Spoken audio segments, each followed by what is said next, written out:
Europe 1, 6h26, en ce 27 janvier 2015. Aujourd'hui dans l'histoire, on voyage dans notre histoire tous les matins avec vous. Franck Ferrand, bonjour. Bonjour Thomas. Alors, à quel 27 janvier vous a déposé votre machine à remonter le temps, Franck? Le 27 janvier 1615, il y a donc 400 ans, tout rond.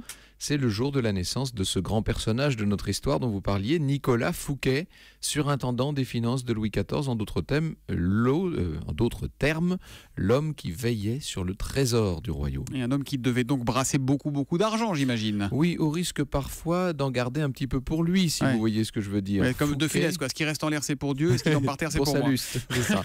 Fouquet est un homme immensément riche. Il s'est hissé peu à peu jusqu'au sommet de l'État. Il est vrai qu'il a pour devise un écureuil.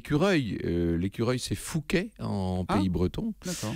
Avec la devise « Quo non ascendet », jusqu'où ne montera-t-il pas? Et précisément, il va monter un peu trop haut au goût du roi Louis XIV, qui prend ombrage du faste de ses demeures et de ses fêtes, notamment celle du château de Vaux-le-Vicomte, qui est flambant neuf. Des fêtes comme le roi lui-même ne pourrait pas s'en offrir. Et j'imagine que quand le roi Soleil prend ombrage, c'est pas bon, hein. Ben non, il n'aime pas non plus qu'on pique dans la caisse, le roi Soleil. Et c'est pourquoi Nicolas Fouquet va finalement être arrêté par un mousquetaire du roi, au nom célèbre d'Artagnan, qui l'arraisonne dans les rues de Nantes le 5 septembre 1661. Fouquet, d'abord enfermé à Angers, va être jugé à Paris. Son procès, c'est le moins qu'on puisse dire, n'est pas un exemple de justice impartiale.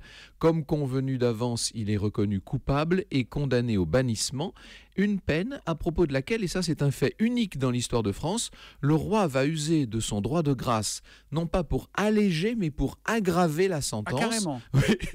Voilà Fouquet, maintenant condamné à la prison à perpétuité, et on le conduit à la forteresse de Pignerol dans les Alpes. Attendez, quand on dit aucune remise de peine, rien, c'est la vraie perpétuité? Ah oui, total. Là, il va mourir dans sa prison, Fouquet, après une vingtaine d'années d'emprisonnement, donc en 1680.